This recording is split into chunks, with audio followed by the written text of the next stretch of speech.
Muy buenas a todos, me llamo Jimena Cabral y soy estudiante de la carrera de licenciatura en Ciencias de la Educación en la Universidad de la Cuenca del Plata.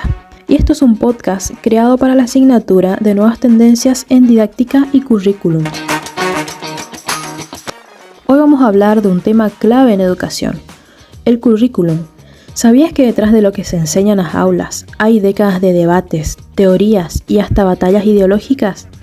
En los próximos minutos exploraremos cómo ha evolucionado y por qué sigue siendo un tema de constantes debates.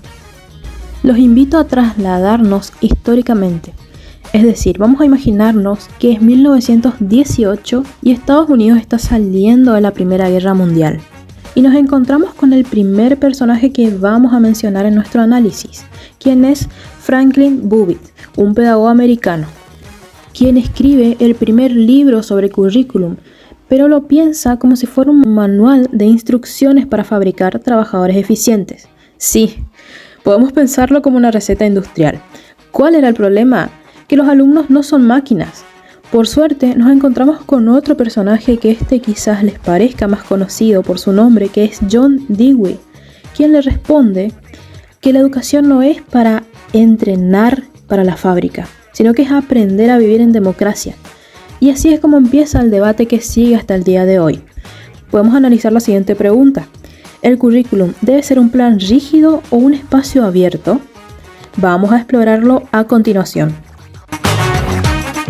Para ello, mencionaremos tres enfoques fundacionales. El primero es el enfoque tradicionalista. Este es un modelo que se encontraba arraigado en el siglo XIX y se basaba en concebir a la educación como la transmisión rigurosa de disciplinas educativas, es decir, como asignaturas de matemáticas, historia, literatura, las cuales eran consideradas el conocimiento más valioso de la humanidad, y la dinámica en el aula era jerárquica. ¿Qué queremos decir con esto? Que el docente considerado la única fuente de autoridad dentro del aula y los alumnos debían escuchar en silencio. La participación activa, como la podemos pensar hoy en día, estaba totalmente prohibida prácticamente, y el diálogo entre los estudiantes no estaba contemplado de ninguna manera. Dentro de este enfoque también podemos solicitar tres pilares para que se pueda entender de una mejor manera. El primero lo llamamos centralidad en la disciplina, es decir, que los contenidos se organizaban en asignaturas determinadas sin ninguna conexión con la vida cotidiana, es decir, que los estudiantes no podían aplicar estos conocimientos a sus vidas reales o actividades prácticas. El segundo se denomina disciplina estricta, es decir, que las normas, como permanecer en absoluto silencio o prohibir interacciones entre pares, buscaban formar orden y respeto con nuestros estudiantes. Y el tercero que mencionaremos es la evaluación memorística, donde se valoraba la reproducción fiel de lo enseñado sin espacios para cuestionamientos, es decir, que los docentes medían cuál era el nivel de concreción de la enseñanza de acuerdo a la cantidad de información que los estudiantes podían repetir sin dar lugar a ningún cuestionamiento, ninguna reflexión. Vamos a mencionar un ejemplo histórico específicamente de nuestro país para que se trate de entender mejor este enfoque del que estamos hablando. Con este ejemplo se basa en que las escuelas argentinas de principio del siglo XX seguían este modelo tradicional, es decir, pupitres alineados, lecciones dictadas al pie de la letra y castigos para quienes se atrevían a hablar sin permiso. De esta forma, terminamos la explicación de lo que era el enfoque tradicionalista. Vamos con el siguiente, que es el enfoque progresivo otorgado por John Dewey, quien era un filósofo y pedagogo estadounidense. Él propuso una revolución educativa a principios del siglo XX. Su modelo se basaba en el principio de aprender haciendo, donde el centro del proceso educativo es la experiencia activa del estudiante, no la mera recepción pasiva de información como habíamos analizado en el enfoque tradicionalista. Entendíamos que el aula se transformaba en un laboratorio democrático donde los estudiantes investigan, debaten y resuelven problemas reales. Y los contenidos académicos se integran con actividades prácticas como por ejemplo podrían ser huertas escolares o proyectos comunitarios.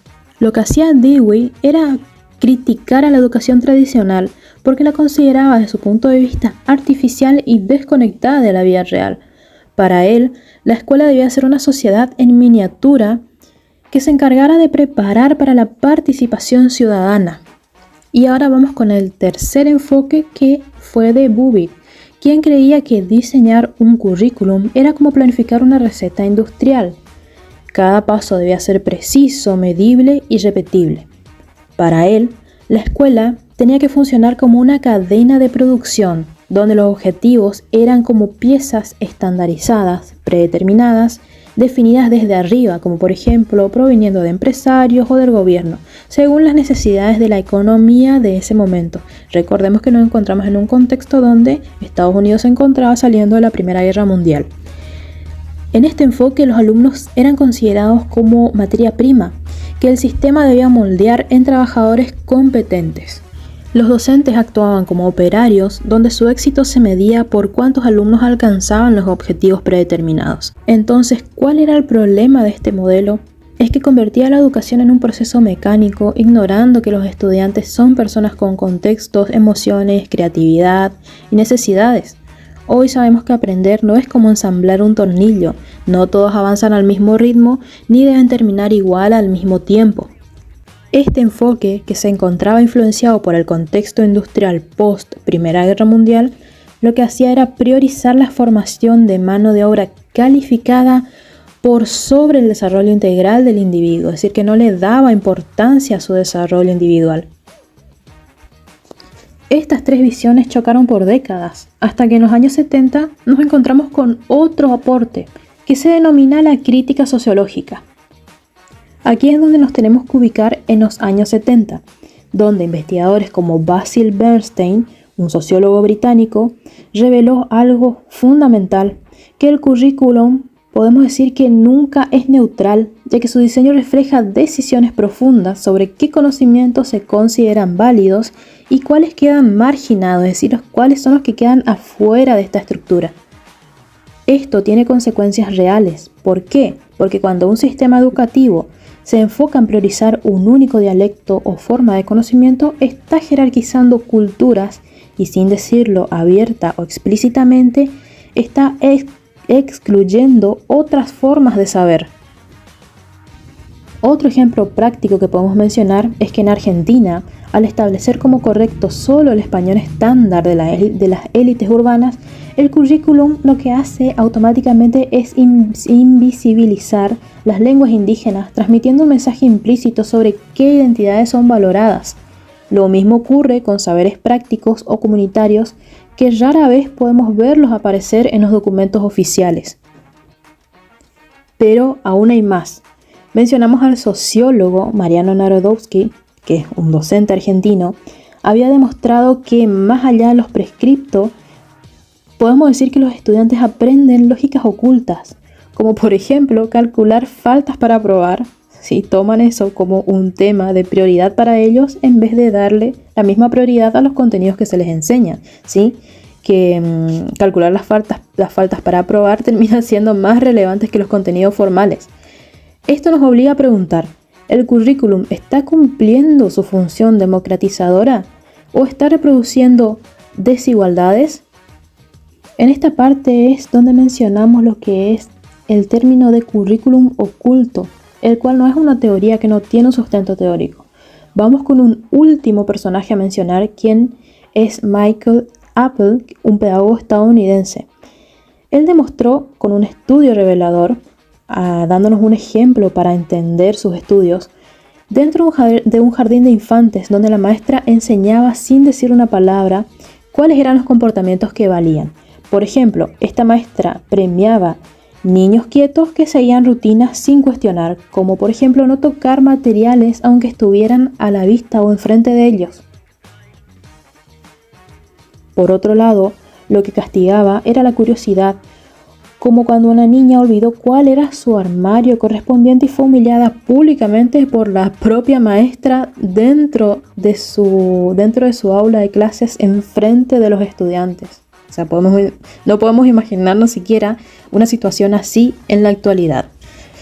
Vamos a continuar con el análisis, que Apple descubrió que en solo 2 semanas los niños ya habían aprendido la lección más importante. ¿Cuál era esta lección? Que ser un buen alumno significaba obedecer, no pensar. Y esto no estaba en ningún plan de estudio, pero era lo que realmente se enseñaba. Entonces llegamos a la época de los años 90, donde Argentina quiso modernizar su educación con la Ley Federal de Educación de 1993, la cual siguió modelos europeos, es decir, currículums bien estandarizados, podríamos decir lindos en formato papel, pero en las aulas los docentes se encontraban con otra realidad totalmente diferente a la que se trataba de expresar en el currículum. Tomaban el papel de psicólogos, asistentes sociales y maestros a la vez. ¿Cuál era el resultado? Que el currículum prescripto decía, enseñen esto, pero el currículum real fue, hoy toca dar clases mientras hay chicos dentro del aula que no almorzaron en sus casas. Entonces, después de todo lo analizado anteriormente, ¿qué es lo que nos lleva a pensar que hoy en día el desafío curricular no es solo debatir entre lo prescripto y lo oculto, sino que debemos ampliar lo que consideramos saber válido? Ya trayéndonos a un contexto más actual, en un mundo donde lo digital y lo audiovisual son lenguajes dominantes, la escuela no puede quedarse solo en la lectoescritura tradicional.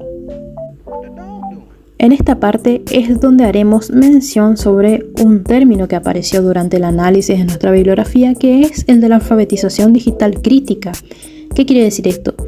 Que dentro de las aulas de clase no basta con usar tablets, no basta con tener los recursos necesarios o los materiales tecnológicos como computadoras, internet, sino que hay que enseñar a navegar en internet con ojos críticos y cuestionarnos también y llevar a que nuestros alumnos se cuestionen quién produce la información, qué intereses hay detrás o cómo crear contenido que tenga sentido de entendimiento. Bien podemos asegurar que no se trata de apagar las computadoras, sino de usar la tecnología para pensar, no solo para consumir información. Un ejemplo para ir cerrando este tema, que los alumnos puedan producir documentales sobre problemas locales, combinando imágenes, sonidos y reflexiones. Esto no es restar importancia a la escritura, sino reconocer que el conocimiento hoy se construye de múltiples formas. Un currículum verdaderamente inclusivo, podemos decir que debe ser tan diverso como la sociedad que lo crea. ¿Ustedes cómo lo ven? ¿Qué nuevas alfabetizaciones creen que faltan en sus escuelas? Recordemos que educar para el futuro no es seguir recetas del pasado, sino dar herramientas para transformar el mundo en el que nos encontramos actualmente. Espero que les haya gustado este podcast, que se haya logrado entender correctamente y nos vemos hasta la próxima.